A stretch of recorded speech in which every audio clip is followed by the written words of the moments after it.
Thank you for coming out tonight. I'm Carol Willis. I'm the founder, director, and curator of the Skyscraper Museum. And if you're here for the first time, welcome.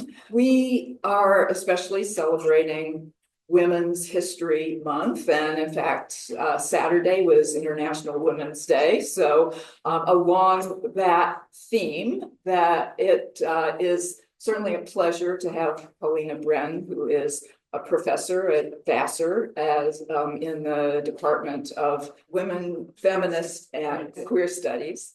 And she has taken now in this book, She Wolves, about the untold history of women on Wall Street, a feminist lens on different urban institutions. And the book, the reason that I met Paulina in the first place is that her first book is called The Barbizon, which is about the great hotel, Art Deco hotel that's up on Lexington Avenue and was a place that was really a stage for the emergence of the working girl, the showgirl, everything that was New York and also Hollywood, really, in terms of the lifestyle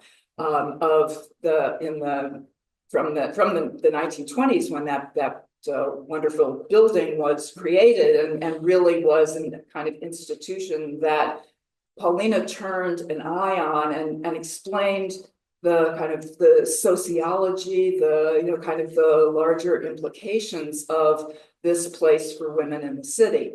And so in looking at Wall Street, she also was able to train her eye on an area that has been discussed but hasn't been examined in the way that she does in this book. And for those of you who haven't seen the really excellent reviews that she's gotten, especially in the Wall Street Journal, where Julie Sato, who was also one of our speakers, praised it to the skies. And that praise is well deserved, because if you're reading as I was, just for, well, I was reading it for pleasure. I was reading it for tonight, but I was reading it with great pleasure, because it's so well written. And it's a window into this kind of world, a microscopic world of women in a much larger organism of the financial system in America, which was housed on Wall Street. And so because most of that happened in Lower Manhattan,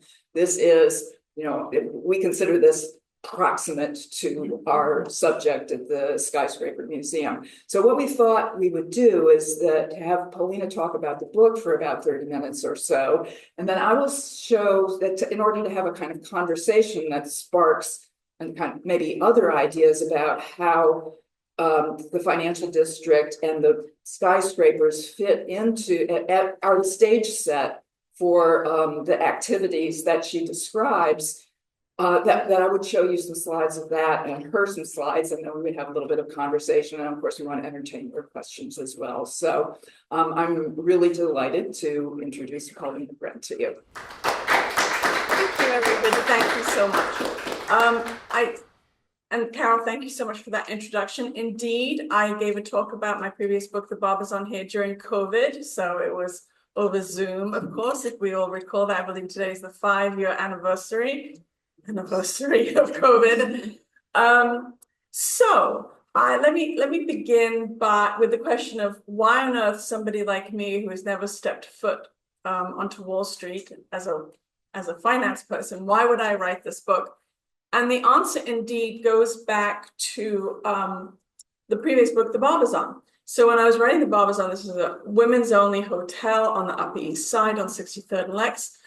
And it was a place, it was a residential hotel that saw a lot of ordinary women who had made their way to New York from outside of New York, who wanted to make a name for themselves, if only to try to make a name for themselves, to sort of use their ambition for the few years they had before the marriage deadline, which was very early in those days. But among the famous women, Sylvia Plath, Grace Kelly, Joan Didion, and so forth. And as I was writing The Barbizon, I noticed something very interesting, that as we hit the 70s, when New York City sort of took a downturn, as some of you might recall, became very urine-centered. And definitely very different from the sort of that 1950s Barbizon look and feel. At that moment, you would think that the women would be very much be interested in staying at the Barbizon as a safe place and so forth.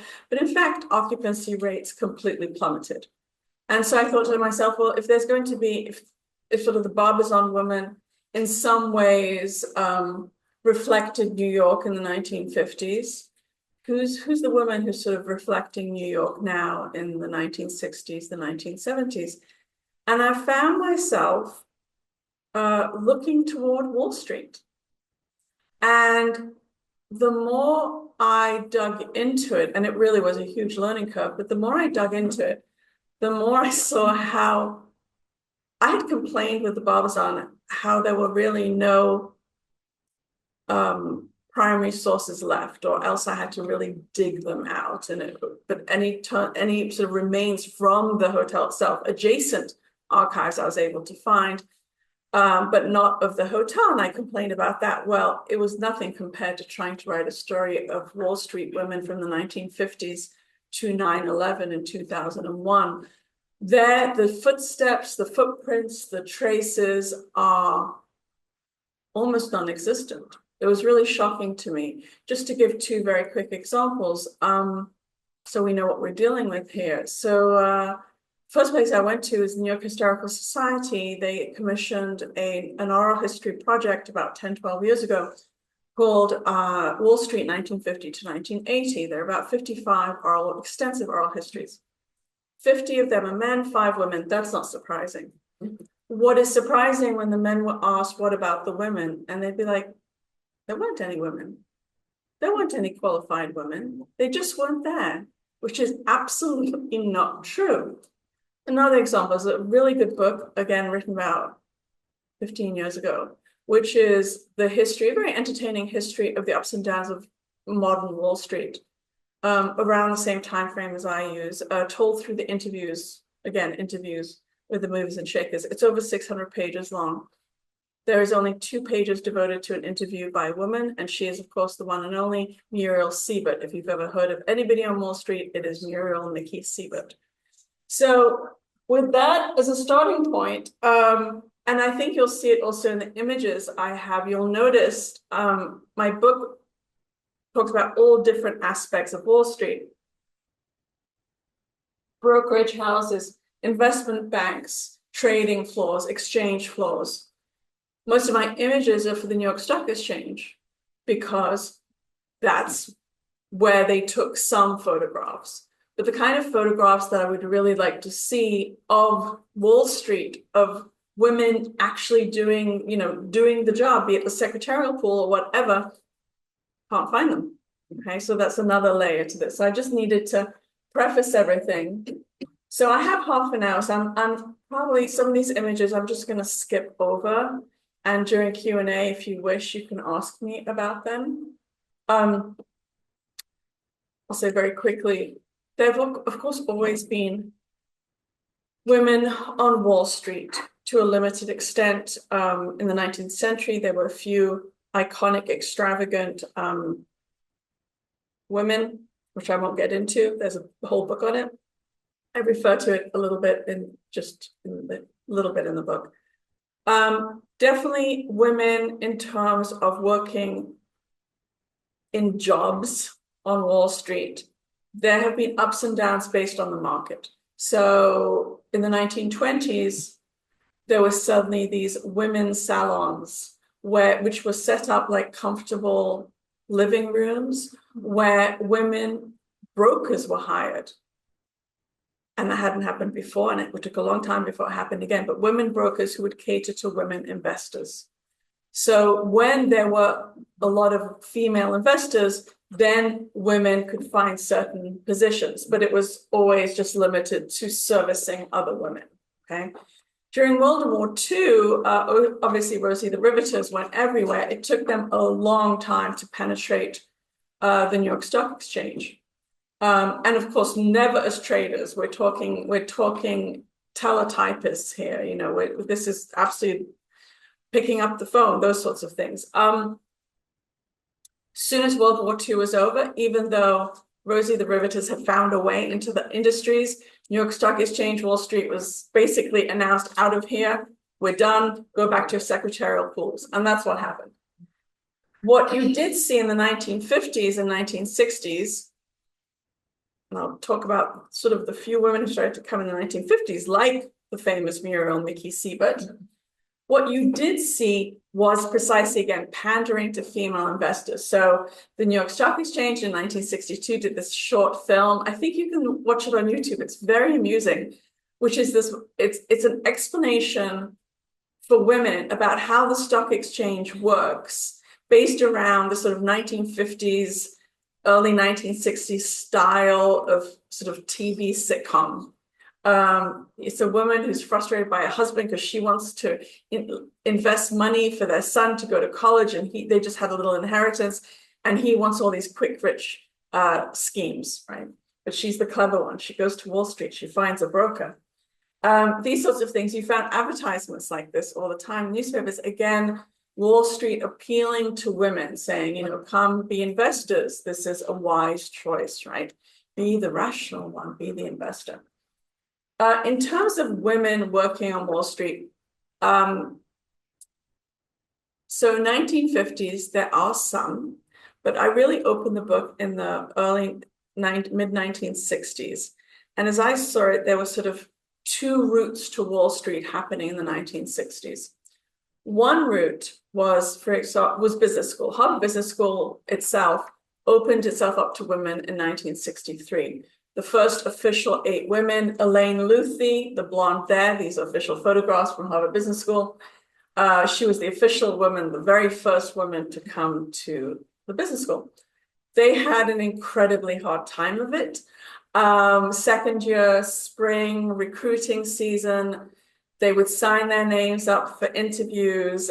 They would come to these interviews, and the men sitting there would just look at them and say, mm-mm. And these women would have to, you know, often they signed up with their initials and they'd have to back out in their heels and skirt.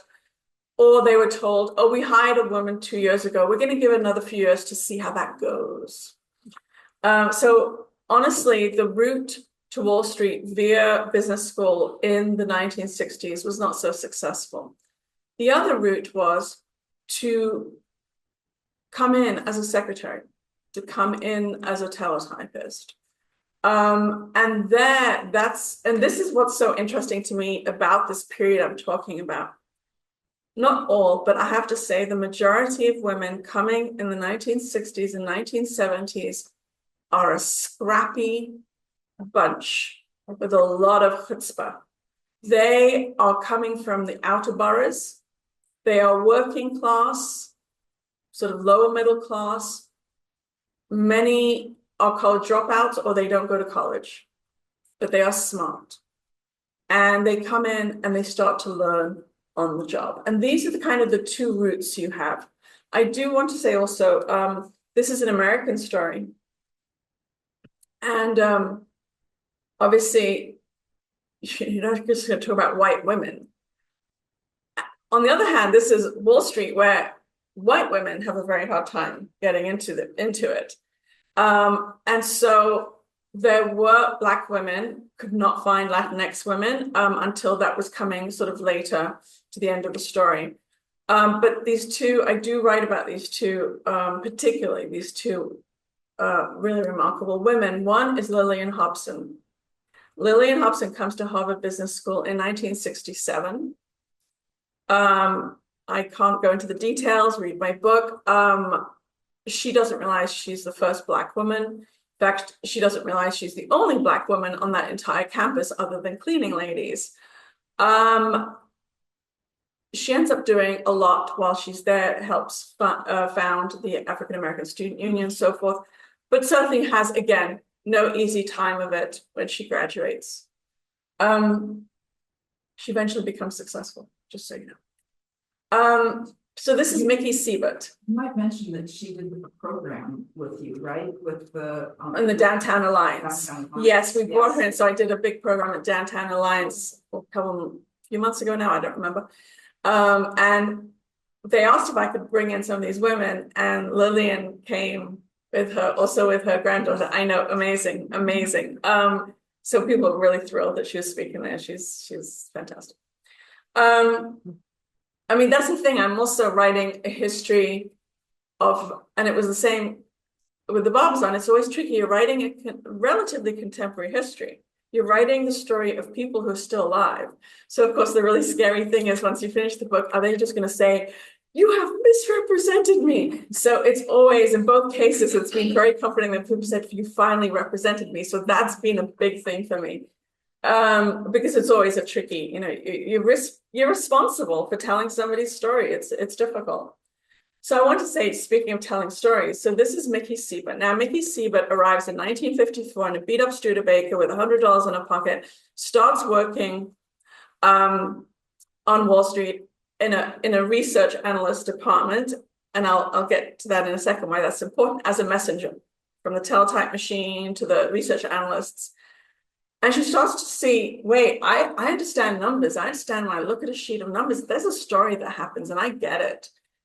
She starts to move very swiftly up in sort of the ladder.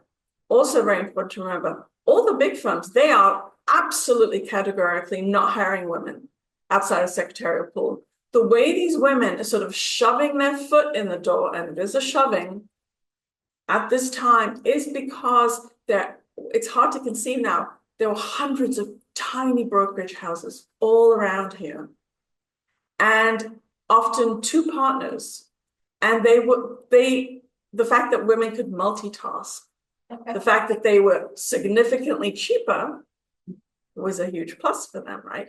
So that's what they were learning. So Muriel became an aviation expert. And I should say the step up from the secretarial pool was always research analysis. That meant you took on a sector, an industry, and you became an expert, and you did all the research, and then you found sort of the companies, the stocks that you would recommend to brokers. And the reason women were able to slowly move into research analysis was, first of all, it was seen as a very feminized department to begin with. There were the nerdy guys who weren't trading were there. They were the wrinkled shirts and the glasses. So it was already seen as feminized. And also you did not have to sign your full name to your report. You could put initials there. And that's how women were doing it. So she became an aviation expert, very well known, but she'd get another job in another firm, and always a guy would walk in with no experience and he'd be making more than she was, and she'd had enough. And she decided, a friend of hers, a big finance guy, Gerald Syme, said, well, maybe you should just open your own business. And in order to do that, become an NYSE member firm, you buy a seat. She's like, I don't know if I can buy a seat. Can women even buy a seat? She looked at the Constitution, written only a few years after the American Constitution, and the founders hadn't probably envisioned that a woman could buy a seat. So they didn't say she could not. So I won't go into all the effort and difficulty of trying to buy a seat, but she did. And this was happening during 1967, start of 1968, she has her seat. The press explodes. Women are daring to, they think they can trade now and everything. Muriel said, oh no, I'm not going on the floor to trade with my seat. I have enough enemies, thank you. Somebody else will be doing that instead of me. So she knew she couldn't, and I'll get to who eventually did. But the other thing that was very amusing to me, how the press portrayed her. They were so relieved when she said she wasn't going to do that. And in all the press coverage, it was about how Muriel Siebert is in her kitchen, relaxes over a pot of coffee. She has a Midwestern twang, and she's trying to quit cigarettes, and she's trying to learn to cook. She's just a sunny gal. And that was really important, right? Because it calmed everybody down. The same time, I'll very quickly, I don't know what my time is, I'll very quickly say, just to understand what's so remarkable that Muriel Siebert's doing this in 1967. At the same time, in 1967, the sweater girl phenomenon happens. In May of 1967, Francine Gottfried from Brooklyn, who has a data entry job, emerges from the subway on her first day at work at 1:24 p.m. And somebody sees her. There's nothing unremarkable about her apart from her 43-inch chest. And she's called from there on the sweater girl. Somebody tells somebody tells somebody. By September of that year, there are 10,000 people waiting for her to emerge. She has a police escort. This is what's happening in the same. I'm sorry, am I upsetting you? This is happening the same year that Mickey Siebert's trying to get a seat on the New York Stock Exchange.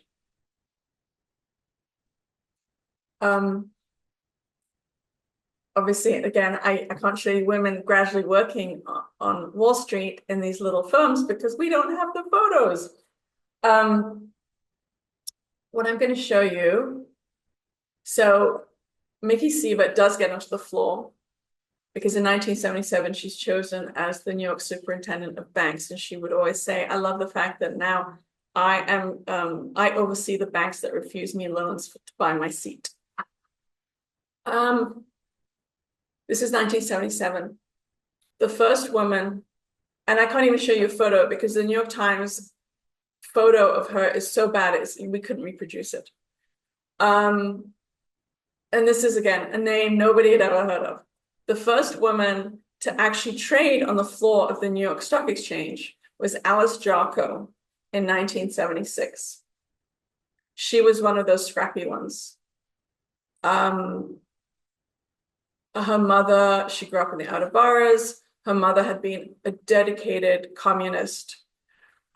She would take 10-year-old Alice Jarko during the weekends to hand out the daily worker newspaper in front of Macy's. She'd had already quite a life and she had a very thick skin when she got onto Wall Street. Again, not because she wanted to be on Wall Street, but she wanted to make a bit more money as a secretary. And she was one of these who started to just, climb. She learned to curse tremendously along the way. She ended up running money for Larry Tisch, which was a really big deal. And she got bored of it. And in 1976, there was a guy, a friend of hers, she had a crush on at Oppenheimer, and he convinced her to be the first female trader for Oppenheimer, but the first female trader on the floor of the New York Stock Exchange.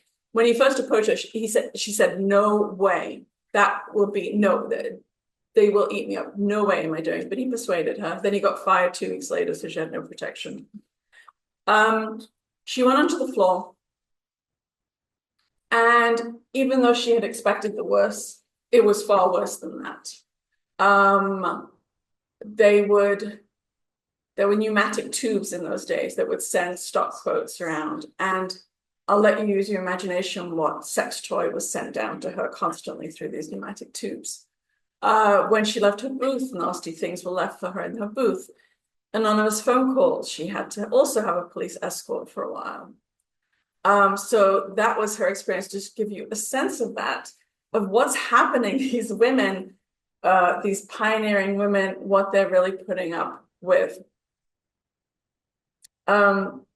Very quickly, because I see my time is slipping. I don't know if anybody here remembers the Women's Dress for Success book. In 1977, John Malloy, he called himself a wardrobe engineer.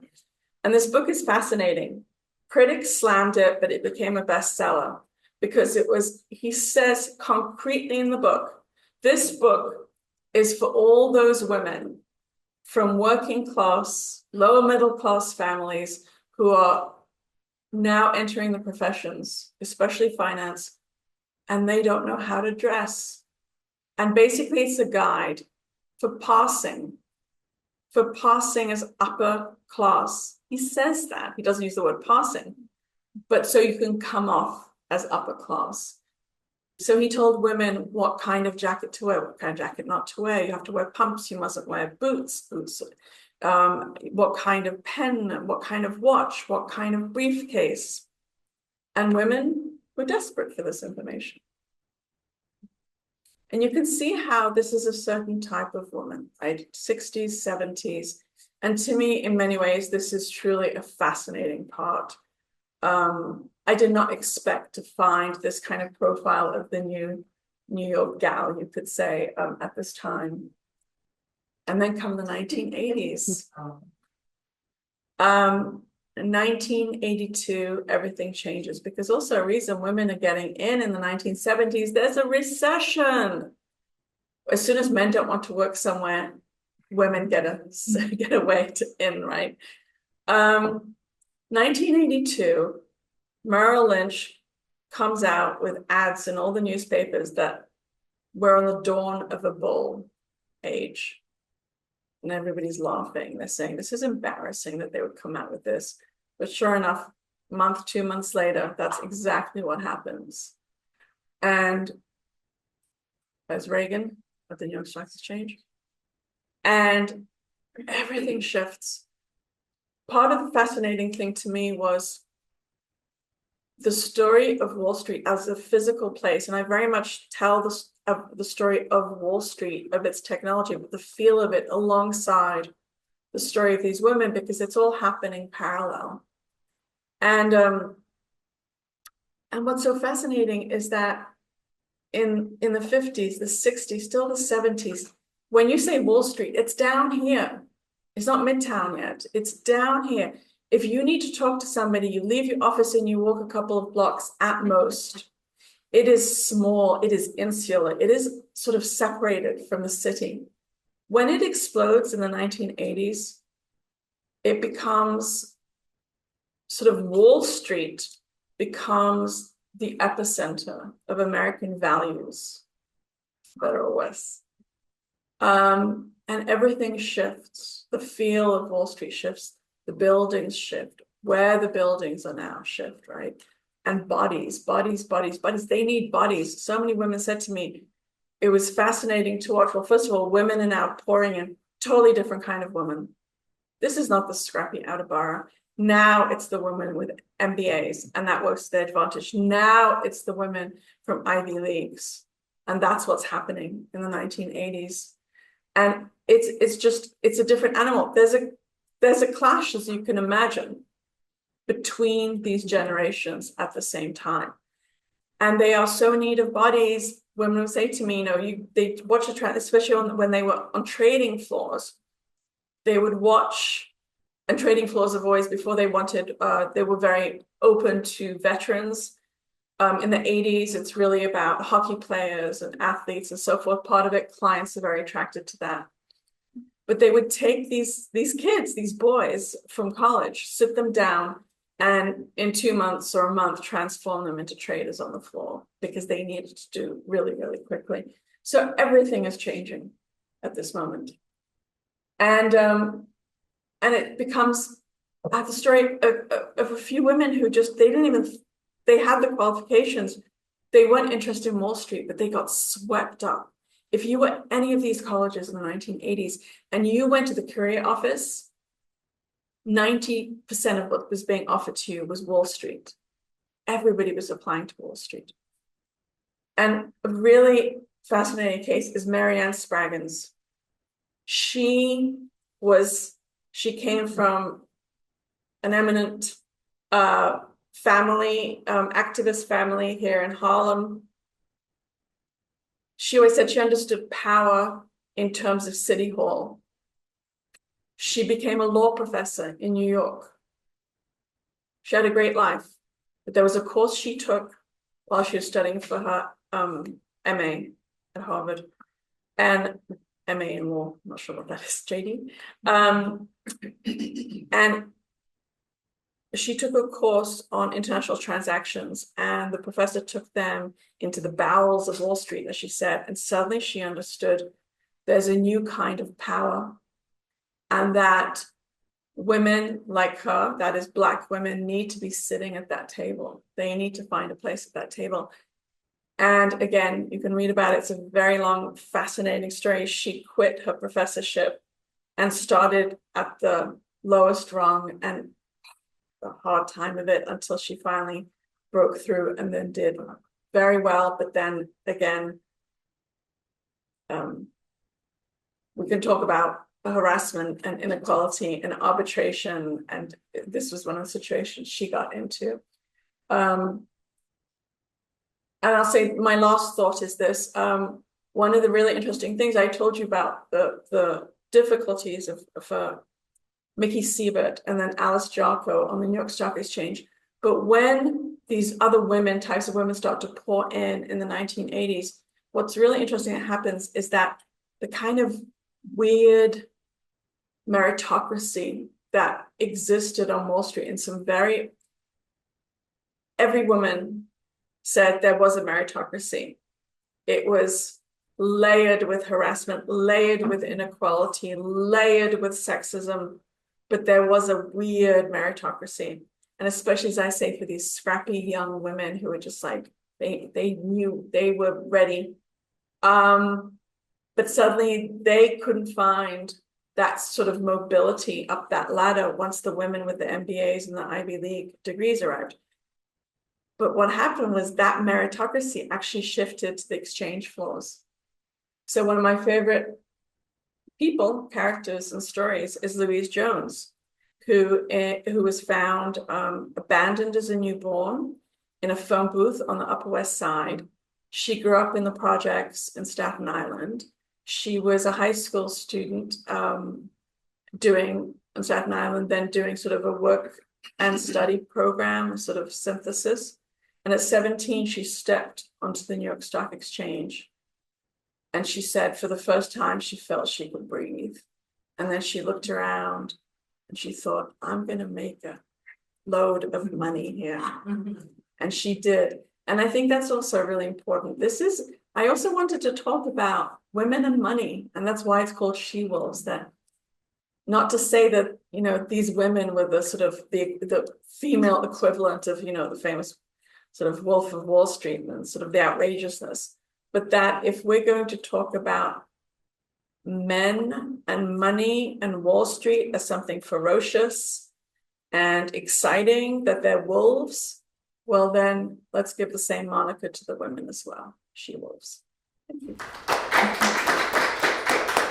Oh, that was really terrific. And I have to really praise the book for painting a historical picture of the women. It sounds like she's storytelling, and it sounds a little like maybe she's in the Department of Sociology, but no, she's a historian, and she is. Well, I like to see myself as a storyteller. You're a great storyteller, but history has story in it. But story needs to have history in it in order to make meaning out of these larger issues. And so it's not an accident that teaching history and in the Department of Humanities is really the intellectual frame in which this operates, her work operates, and which is very important to retrieve the stories, but then to tell them in a serious way, so there becomes a history to build on, and not just a series of anecdotes. And so what I was going to do with my architectural history is almost exactly a parallel of what she was describing, partly because it's informed by the book, but also because it's very clear when the buildings tell their story. And so the story of Wall Street begins as the financial district, begins with the street of banks, with Trinity Church at the end dominating. This is Wall Street leading up to Trinity Church, with all of the different small banks that will grow into the density of investment and financial activity and services that are on that same street. And Trinity Church is down at the end of it, but no longer visible. And one of the things that unites the stock exchange and the number of people that crowd onto the trading floor and the precinct in which they all operate, and the offices that they occupy above, is this incredible density of humanity that exists at this point of what you think of as kind of the center of capital. So just to juxtapose some of the historical views with what was the Customs House, and then becomes the U.S. Sub-Treasury, and the first bank in the United States, which is now in the American wing of the Metropolitan Museum of Art, right there, and all of the other National City Bank, and here right at the corner, this is the Drexel building, but it will shortly become on that same corner, the headquarters of JP Morgan. And it was called The Corner, and it was immediately across the street from the New York Stock Exchange. Now, the museum did some over 10 years ago, an exhibition called The Rise of Wall Street. And the premise of it was to take the street through its eras of, especially of construction. So in these sections, and to just build vertically and to show how the buildings stretch out. And then you see the culmination of the density that allowed the capital of capitalism to concentrate in this one very dense precinct on one side of the street and on the other side of the street. And some of these have banks in them, and they often have the names of banks, but basically these skyscrapers are just boxes of space for competing industries, often these small brokerage firms that have only 2 rooms or a suite of rooms, and that and in which that concentration kind of magnified the importance of their businesses. But it was the proximity to the stock exchange that was always of paramount importance. And so in 1903, this George B. Post building is the trading floor, and they raised their own office building next to it in the 1920s. So that's what you're seeing here. And on the floor, you can see the traders. I think this is from the 1950s or so. And as is my custom for researching, I tend to watch to pursue YouTube videos, either about the history or interviews. And one of the things I learned about last night on my treadmill as I was listening to about Wall Street is that at times there were 8,000 people that occupied this trading floor, and we're down today to something like 300 people that trade there. It's like a sleepy mall today. Yeah. Right. Nothing like this. And it's digitized, and all of these stages in the changes within the financial industry are reflected in the dispersion and also the enormous amount of technological change that allows people to work separately. But what was, and so, you see that reflected on the floor with the screens. And those people that are occupying the physical space are represented by an entire team of nerve centers, but also decision makers that are in the executive suites, and they have the seats on the stock exchange. And so I just also have to show you that within to set us back to 1997, when the Skyscraper Museum occupied the Bankers Trust Building banking hall for free. It did so because it was at the end of the stock market crash and the decline, the recession of stock market crash of 1987. And the ensuing recession really affected Wall Street as a physical place during all of those years, until I could have that space for free in the building that had previously been built on the most valuable land in the world per square foot when it was built in 1910. And so we had this great banking hall, and I'm showing you our exhibitions, but also because so I think this is 1999, one of the buildings that you'll see as a building is over there on the far right-hand side, and it's one of the buildings of Battery Park City World Financial Center. And there you see the big floor plate buildings, which also reflects the change in trading. So that's what I wanted to talk about. Oh, this is also post 1997, when this street, Stone Street, with the I think with this Selig, and was the banking family that occupied this one William Street. But Stone Street is down there, and I think the Lehman brothers first one of their first locations was one of the buildings there.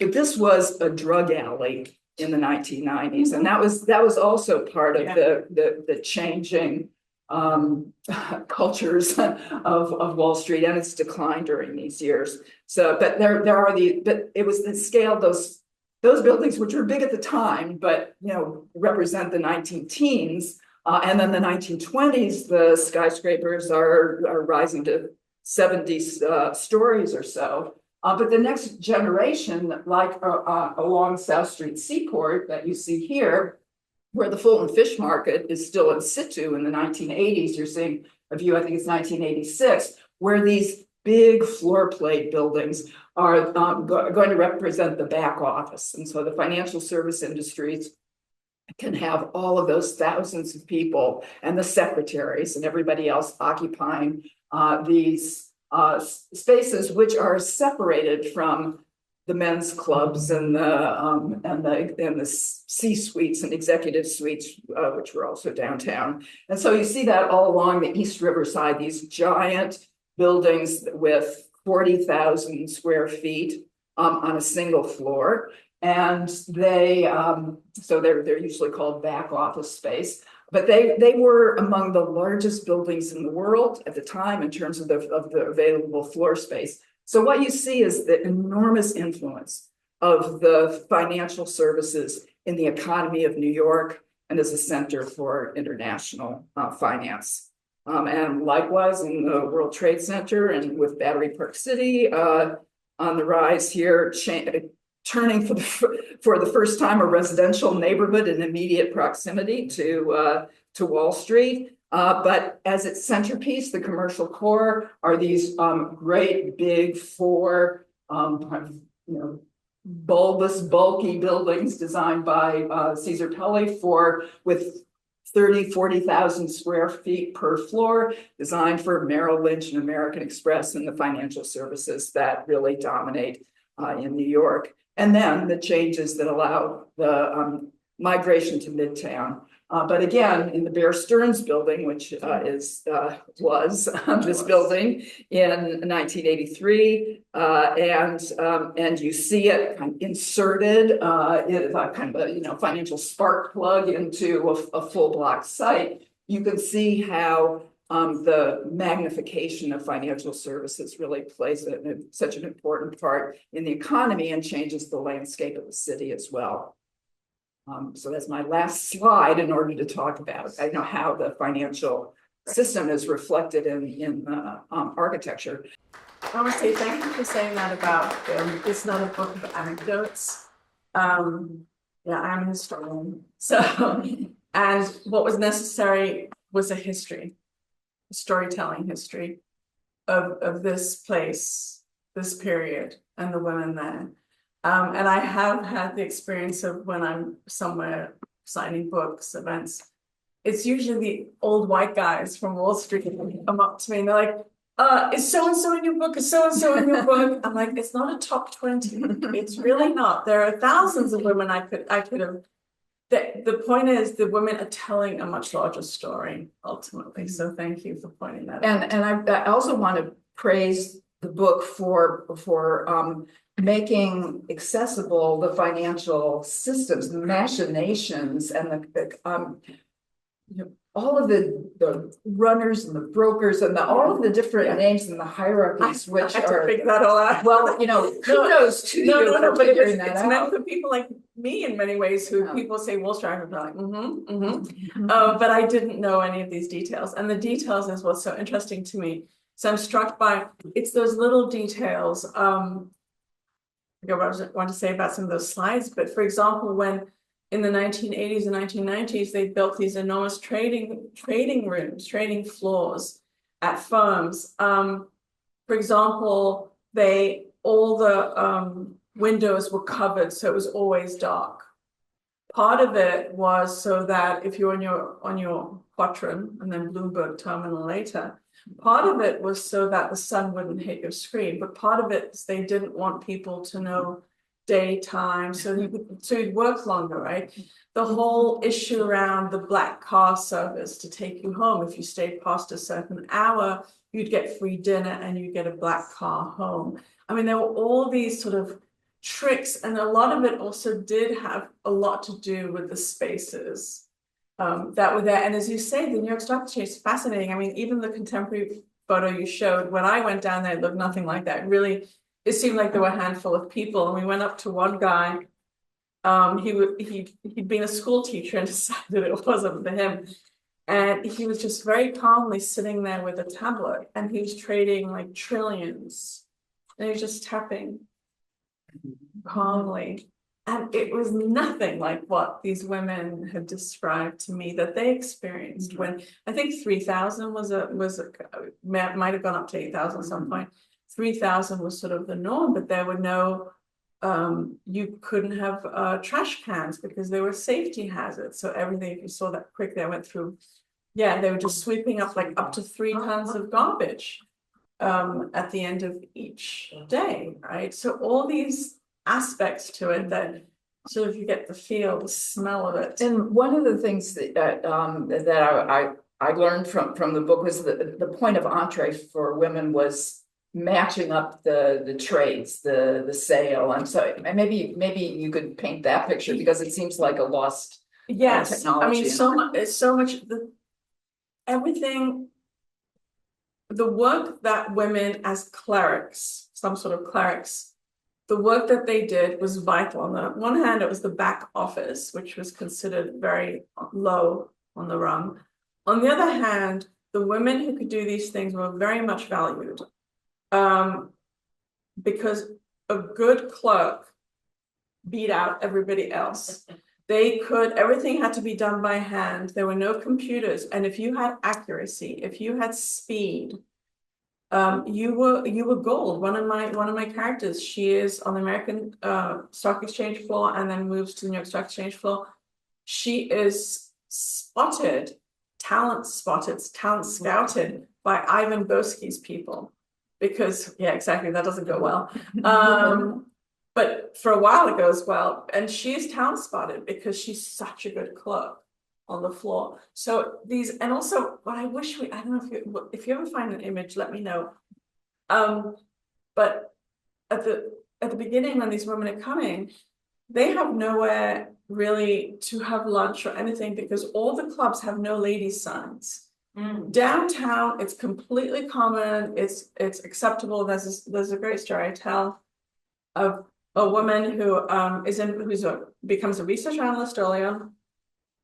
She's invited to give a lunch keynote talk.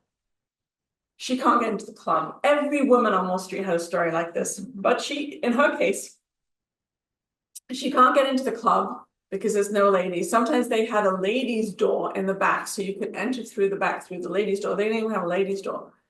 So she climbed up the fire escape. The men who were there to hear her helped her through the window. She gave her talk and she went back through the window and down the fire escape.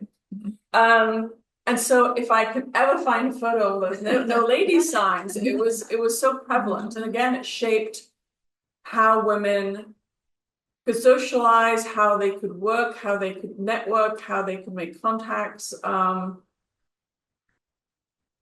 It wasn't just a part of everyday life. It shaped everything. So one of the questions that I have for the historian of both how the market changed and women's proliferation within that you situate in the 80s and the 90s is what is that connection? Is it the fact that there were just so many more jobs that women could take on, gain a critical mass somehow? Honestly, in many ways, yes. That's what women were telling me, that they need so many people at that point. And obviously the politics of the time, right? So women are making headway elsewhere. So it's obviously different things coming together at the same time. But yes, they needed people. And this is, I'm always asked the question of, did things change? Have things changed on Wall Street? Of course they've changed, but they've also, a lot of things are just inequities and harassment still are expressed differently. So that's something. And also the women, even those who refuse to, because there's a lot of secrecy on Wall Street, the women who refuse to talk about the harassment issue or the inequality, they would say, all you have to do is look. There are so many women at sort of upper middle levels, but if you look at the very top, still very few women at the very, very top. So there's movement, and there are bodies, and women are doing very well. But obviously the 80s and 90s propelled these women who are now very sort of high status women on Wall Street, but it's still, there's a cutoff. I wouldn't call it that a glass ceiling. There's a serious cutoff. We probably should let Yes, people ask absolutely. questions if they have them. Are there questions to the audience? I can keep going with questions, but. I have a question. My name is Lauren Marquis. I'm a teacher at Academy of the City Charter School. Okay, great. And this question is on behalf of a student, London Cole, who is not in attendance, but I'm sure is online. Okay, I'm gonna flesh this out as succinctly as possible. Marianne Spriggins, can you speak to this? I know you speak to this in the book. How did she navigate the confines of the club, that space that set her up for failure to be successful? If you can speak to that. Because she is such a personality. She's terrifying. She's such a personality. And that's the thing, you know, this is why I started off by saying, even, you know, in the 50s and 60s, the women who are coming, there's just this thick skin about them. They just, you know, and actually Mary Spraggins would probably say she didn't have a thick skin. Like I tell the story where she just has to go, but she just starts crying. She goes to the bathroom because she feels she's been shamed in front of a previous student. But she makes these sorts of decisions, and again, it harks back to the early women.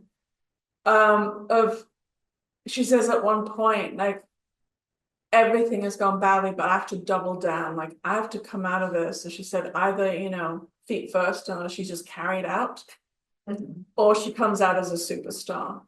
But she has that personality. What was also very interesting to me about what she said, she said, being Black and being a woman on Wall Street in those days, it was actually worse being a woman, which shocked me. But she found that more debilitating. And this is coming from somebody who is no wallflower at all. Does not let things just be done to her.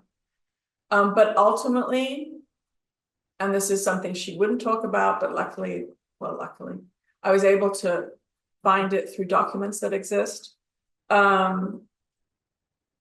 When she had to leave the firm she was working at and doing very well at, but though she was unhappy, the charge against the firm was totally racist based.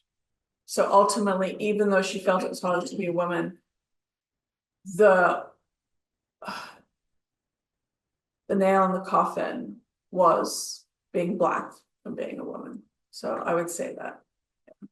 But it's a personality. Honestly, I would not have survived on Wall Street.